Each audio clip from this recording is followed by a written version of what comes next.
So hey everyone, welcome back to my channel. This is Lakshay here. So today we're gonna start with our lead code question number 17, which says letter combinations of phone number. So what this question exactly says? It says given a string containing digits from 2 to 9 inclusive, like we were having in our earlier days in the keypad phones.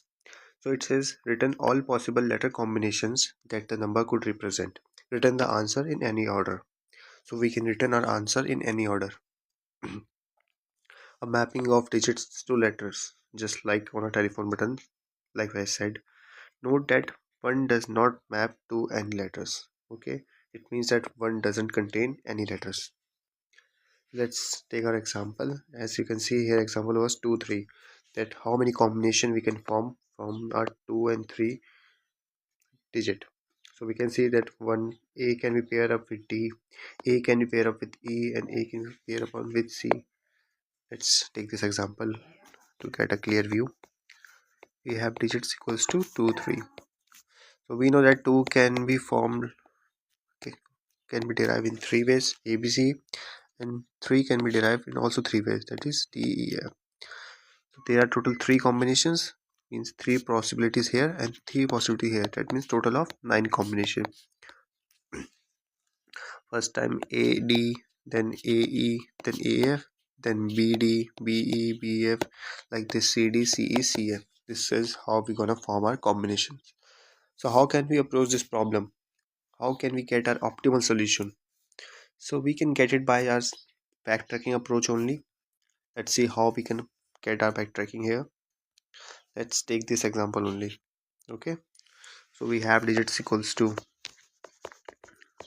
2, 3. But before starting that, first of all, we will create a map, and where we map all our values, all our strings with a character like this. We will create a map which contain a char and a string. Okay, like this: 2 containing A, B, C, 3 containing D, E, F, 4 containing G, H, I, like this till our 9, and our 9 contain X, W, X, Y, Z. Okay, so you understand. So let's see now how we're gonna approach our problem. So first of all, we create our digits. Our digits are having like this, and a resultant which contain all the combination, and a temporary string which will be at starting empty. Okay, so let's see how our factor function will work. First of all, we will take our first index. Our index is at here, and our loop will run till our index will reach the length of our digit. That means here our length is 3. Sorry, here length is 2, and the index are 0 and 1, and our index is currently at this. So how many combination can we get from this? Because 2 containing 2 A, B, C. So first of all, we'll take the first element like this A. Then it again call the backtrack function, but for the next index like this. Okay. So then we again add the first digit of this DEF, it containing these elements, so it will give us this string. Then we again call the function, but now we see that our index when moves here, it has reached its limit. That means then we will simply return. We will not proceed further. That's why. Okay. Now let's see. So we there is a case here. We will not try for the next unit. You can see we will not try further because we will also always check the condition that if our digit size has reached to the size that we as already know, that means our combination has now become to equal to our size of our digit. That means 2. Here we know our size was 2, and at this size our combination size is also 2. That's when we return back. Okay, we will not check for further, we will simply return from here, but before returning we will add this to our result. Okay, so now our result is containing a combination of string like this AD. After that we return from here, then we return. That means now we have another combination, also we can apply another combination that we have used D, now we can use E. So then we use like this. Then we also check that its size is now has reached to the size of our digits. That's when we add it down. So this will also be added like this. Similarly it returns, then it again calls for the f and it becomes af. Then again it is pushed to our resultant vector. Then at last what will happen? This combination A will get all the combination, and then it also recurs back, and now we call for our B because A has already made all the combination. Then we calls for B, then again it make combination, then we calls for C, then it again made combination. At last what we get? We get all our strings like this: AD, AE, AF, then BD, BE, BF, then CD, CE, CF. This will be our strings that we will get, and it all will be stored in our resultant vector. Means the vector containing all this string will be called as resultant. Okay, cool. Now let's write down the pseudocode to get a clear view of this. So this is our main function, which is containing our digits, which will be our input basically. And we will create a vector resultant, which will contain our string combinations. Okay, let's name it a result. Okay, cool. So first of all, we will check if our digits is 0, that means we have no input. If our digits not empty means our string is 0, that means we have no any value, that means there will be no combination, so we will return our empty result, means return result. We will simply return this. But if there is some value, then we will call our backtrack function. Okay, backtrack function, and what we will pass here. But before that, before calling backtrack function, there is a very important thing we have to keep in mind. Okay, let's first write that thing, that is we have to create our map. Okay, this is the most crucial part of this question. We have to create a map which will contain all our characters and the string they are containing, like this. Okay, and we'll add all the combinations here, like 2 is containing what we know, ABC. Similarly 3 containing DEF. This is how we are gonna make our map. What it will contain, sorry, WXYZ. Okay, cool.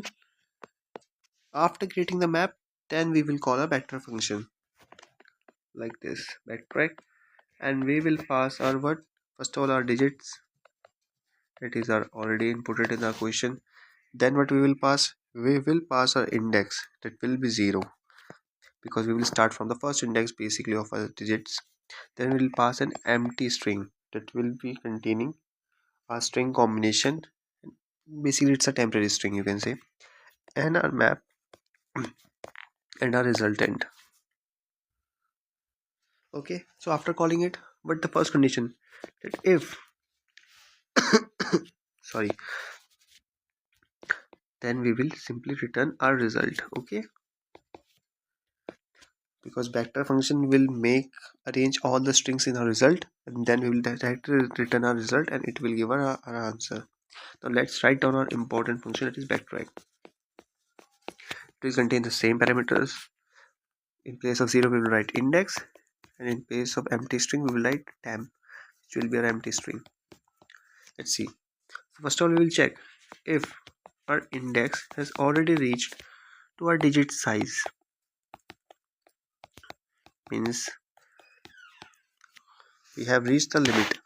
Okay, that means we have checked for all the values, and then we will simply return for our result dot push back our temp. Okay, and we will return. But if that's not the case, then we will find for that number. How we will do so? Like this: char ch equals to, what was that number? How can we find them? We can directly find it from our digits index. Okay, like this. After getting this character, we will search all the possibilities of that characters, means what it containing in our map. How we can do so? Let string str equals to our map, and we will pass char here. So it will give us string that containing that character for like 2 If the character was 2, then it will return ABC. So our str will store ABC like this. Okay, so after getting a value, we will now start a traversal. Let's write here only. So a traversal will look like this: for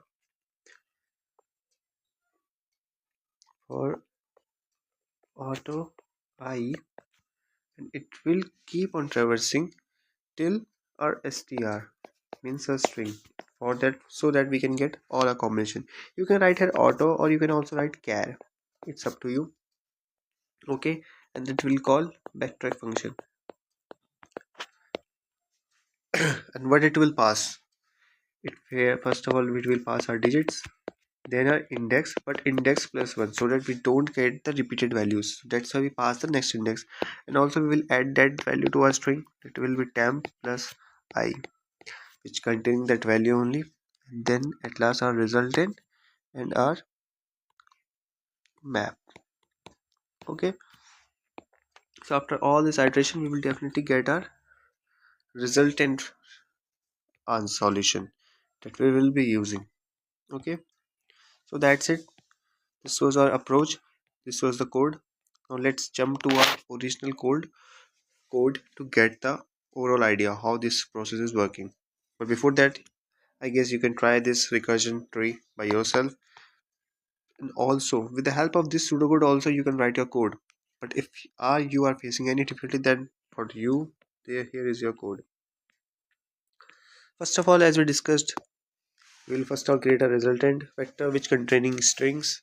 Then we will check if our input is already empty, means we have nothing. Then we will return our resultant which is containing empty. If not that case, then first of all we create a map like this, and we will store all the key value pairs. After that, we will call our backtrack function like this for the digit, where we will pass parameters like digits, 0, and an empty string, and a resultant and our map basically. Then in the backtrack function, it's small function like we discussed. First of all, we will check that if the index has reached to the digit size, length basically a string will have length, and if it was an array, then it will be having a size. If yes, then it will push it to a resultant vector. If not, then what we will do, we'll find the character at that index by this. Then we will check the value of that character in our map by this. After that, we will start a traversal to the string that we got from that map, like here ABC.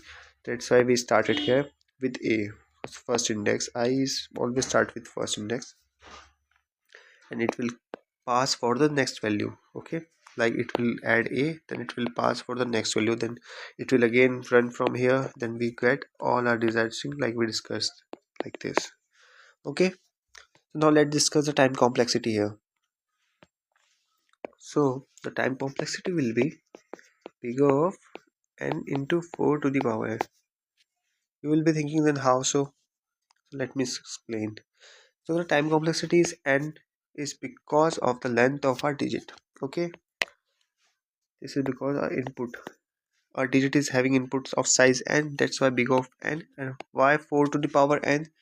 This is because the number of maximum combinations will be 4 to the power n, because we know that each digit is containing like this a b c, but the 9, at 9 we have 4 values for w x y z.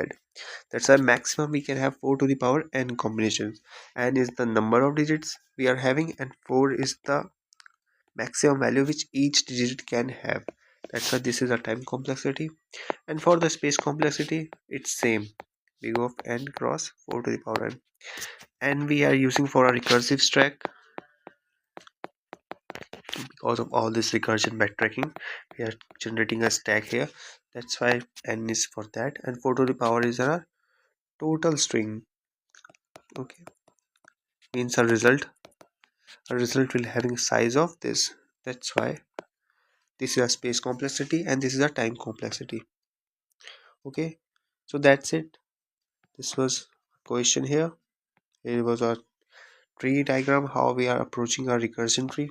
Here is a pseudocode, and here is at last our code final that will help you to finally solve this question.